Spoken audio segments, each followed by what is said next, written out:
This lecture focuses on problems and stressors in becoming and being a supervisor.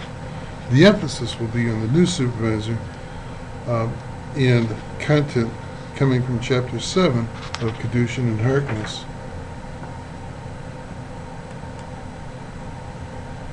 Transition from worker to supervisor.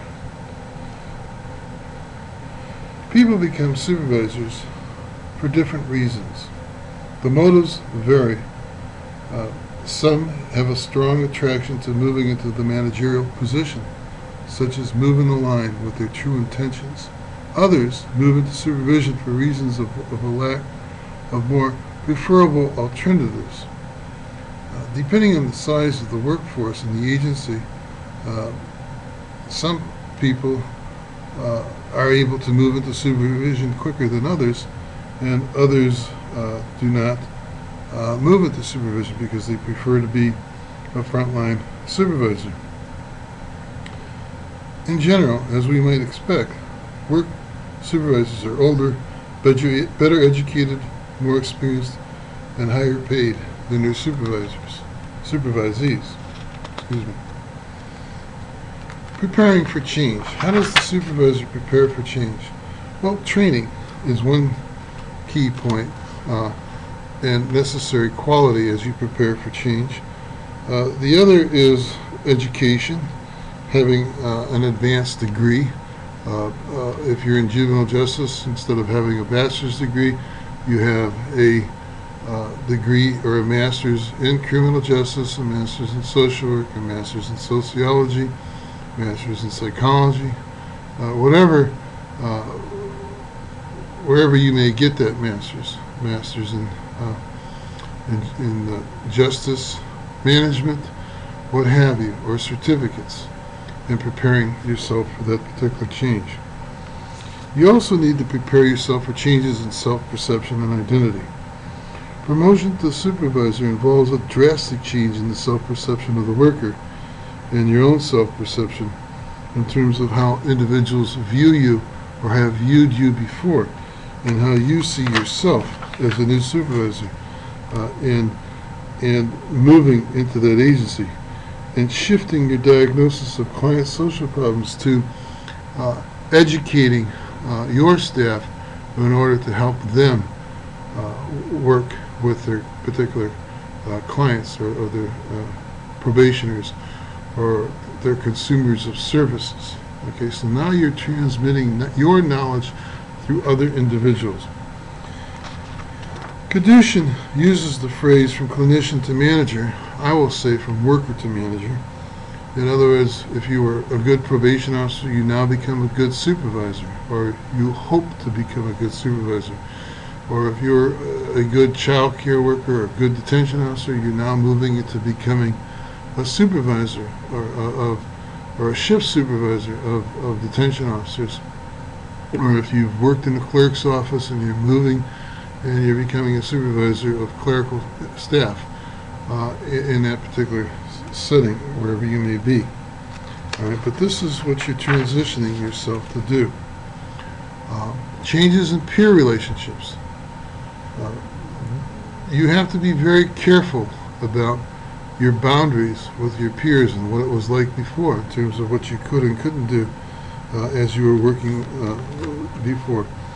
You may not be able to go on a Friday night with staff, or you need to be careful what you do, when you do it, and how you do it, because your relationships will change. Oh, you used to be one of us. Now look what you're doing. And the other key points that's mentioned in Kedushin is that there's stress associated in becoming a supervisor. And the stress is very much different than the stress of working with clients, because now you have staff and you have a responsibility to making sure that your staff are producing and are treating and working with their clients in the best possible way that can be done. Ongoing supervisor stress and problems in becoming a supervisor. Well, as a supervisor, you have more limits than ever before. You have your limits are strict tie to the policies and procedures of your agency. Not to say that your limits were not tied before, but now you have to define those policies and procedures to other staff. You also have limits in terms of what it is that you can and cannot do with individuals, and you have some administrative responsibility. Role modeling is a very significant stressor, as you have to adhere to a higher standard than your staff as a supervisor. In some organizations, there is no clarity with respect to the definition of your role in terms of what it is that you're doing. It's loose in certain ways, depending upon how large or how small the agency might be in terms of that. And then there's stress and supervision. The stress and supervision is working with older employees, working with younger employees, working with employees that may be resistant to your supervision, the problem employee. All of that creates stress in supervising individuals. And next, second to last here, is the stress and competitiveness. In that your staff may be competing with you, and you're competing with other supervisors in managing your particular unit. So there is a stress that may be associated in that the supervisor has to be very careful in terms of gaining compliance and how they communicate information with their staff and working with their particular staff. And if the worker is uncooperative and resistant, then that makes it even more difficult and more threatening and much more stressful for you.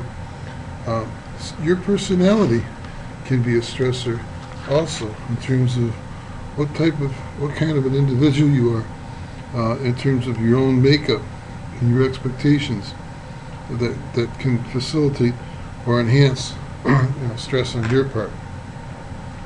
I'm going to skip the section on the challenge of human diversity because we're going to be discussing that in the week to come after this.